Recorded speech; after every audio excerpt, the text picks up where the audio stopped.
When I was a kid, the internet was just becoming a thing. It used up the phone line. It would take this long process of dialing up, and you'd have to wait forever for the page to load. Every time you click on something new, you'd sit there and you'd wait for the next page to change.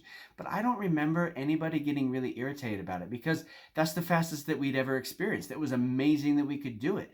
We didn't mind. Nowadays, you got your cell phone to use the internet, and to think about what's all going on there is crazy, right? Your phone is connecting to a cell phone tower, is connecting to a satellite, and we get irritated when it takes longer than a couple of seconds for a page to load, right?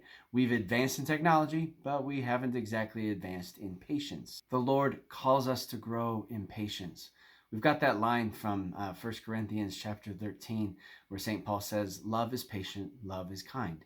It's frequently read at weddings, and we love that verse, that reading. It's beautiful, right? It's a reflection on what love is supposed to look like. It's patient, it's kind, it's not jealous, it endures all things, it bears all things. It inspires us, right? But if we stop and think about what that phrase is actually saying, what that whole reading is actually saying, it's incredibly challenging. Love is patient. Who likes to be patient, right? It's an incredibly frustrating reality trying to grow in patience. The word patience comes from the Latin word which means to suffer. That's why we call someone in a hospital a patient, because it's somebody who is suffering.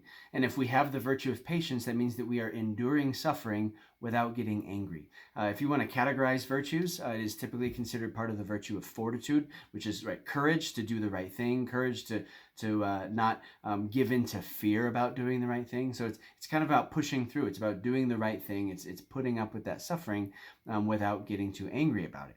St. Thomas Aquinas refers to patience as this virtue that helps us to not become overcome with sorrow. So we need to grow in patience so that we can deal with things without getting too sorrowful about them. In a way, the church has always presented to us lots of saints to meditate on and learn how to grow in patience. And I would say the Blessed Mother is at the top of that list, which is kind of an interesting one to me because, right, the Blessed Mother was conceived without sin. We say that Mary is the Immaculate Conception.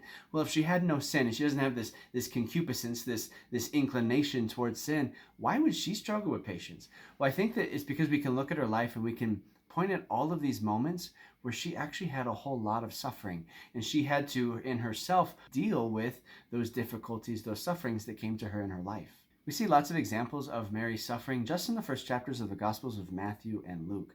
We see her yes to the Lord, which is a beautiful thing, right? She says yes to conceiving by the power of the Holy Spirit to have the Savior inside of her. However, that comes with a certain stigma, right? The way that people would have looked at her, to consider her sinful. How is it that she's pregnant and she's not yet together with her husband? And then when Joseph hears the news, his plan, being a just man, he's going to divorce her because this was going to be preferable to stoning her, which was the only thing that the law was going to let him do. Then they have to go to Bethlehem for the census. So they're traveling to Bethlehem, this long distance. She has to ride on the back of a donkey while she's 9 months pregnant. And then, of course, it's time for Jesus to come while they're there. They can't find any room at the inn. She has to give birth in a stable next to all of these stinky animals. And then after Jesus is born, Joseph has this dream, and the angel tells him, you need to flee to Egypt because the king is going to try to kill this child. So they flee to Egypt in the middle of the night. Now she's in another country where she doesn't know anybody. She's far away from her family, maybe didn't even get the chance to say goodbye to anybody, right? And then we hear about how they're on pilgrimage to Jerusalem when Jesus is young, and they lose him for 3 days. Like, can you imagine the distress of a mother losing their son for multiple days? Of course, great, finally to find Jesus, but the distress and the sadness that she must have experienced was intense. Then you look at the Gospel of John, and you look at Jesus dying on the cross, and Mary at the foot of the cross, watching his last breaths, watching his agony and his whole passion. Right? This is a woman who watched Jesus's first breaths, and she watched his last breaths. Like, this is a woman who does know the depth of sorrow. In our devotion to Mary, we even have the image of the Immaculate Heart, and her heart is pierced, as a reminder that just like Simeon told her, her heart was going to be pierced with sorrow, and it is, as she watches her son die on the cross. So this is a woman who is not distanced from our experience of sorrow and pain in this life, and yet she faced all of it with faith. She faced all of it with incredible patience. There's a lot that we can learn from her. I would say there's maybe 4 things that we can do to help us all to grow in the virtue of of patience. First of all, I think we have to think about patience as like a muscle that you have to exercise. You actually have to do it lots of times in order to build up some strength. And so that means that we're going to have to get into the habit of tolerating and putting up with things that are considered suffering or annoyances, right? And we have to practice maybe with the small things. And there's lots of examples in life of small things that we can put up with, like waiting in line or dealing with traffic or putting up with just small annoyances at work and with coworkers, whatever. By saying yes to those little things, by practicing the virtue of patience in those little things, then we're kind of strengthening those muscles. That's how a virtue works. The more that you do it, the stronger we become, and the more that we actually grow in virtue. So that's the first thing. Practice patience like it's a muscle. The second thing is to sing God's praises. That might seem like a strange one, but it comes to me as an image that St. Augustine uses. He talks about being a wayfarer in a foreign land. So that's the image of somebody traveling in a foreign country, and all he's doing is talking about how wonderful his homeland is. It's a reminder for us that while we're in this world, in a way, there's still a certain separation that we have from God. We don't yet experience the fullness of his presence. We still have to deal with suffering and pain and loneliness and all of those things. And yet it's helpful for us if we sing the praises of our true homeland, right, where the Lord is. If we keep singing those praises, it helps our heart kind of stay set on those truths. It helps us to stay set on those good things. And it gives us the strength that we need to endure the difficulties that we're going to have to deal with while we're in this foreign land. And so we sing God's praises to give us the strength that we need to be patient.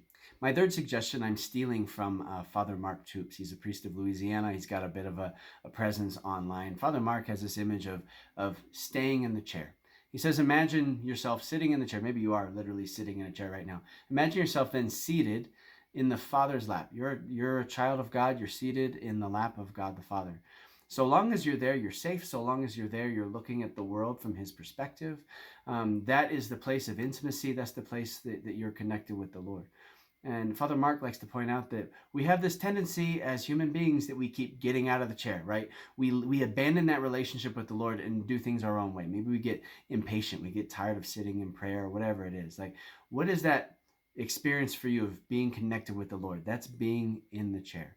When you're not connected with the Lord and you're drawn to lower and earthly things and you're indulging those things and you're not attentive to what's right and what's good, right? You're out of the chair. You've stepped out.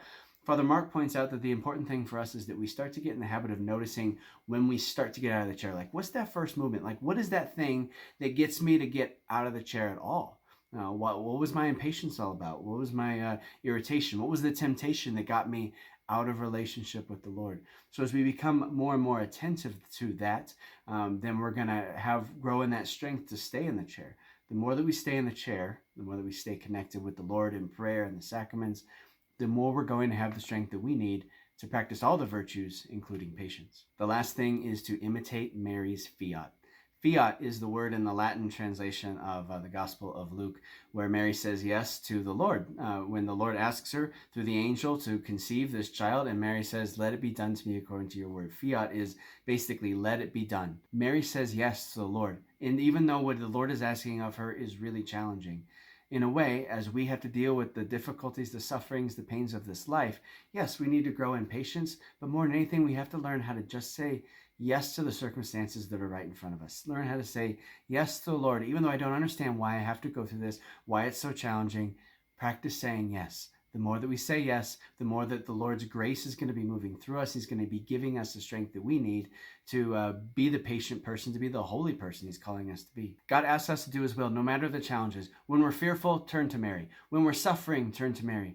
There is no sorrow that Mary does not understand. And as we turn to her and we learn to imitate her virtues and ask for her intercession, she will help us to be the patient people God's calling us to be. God bless you.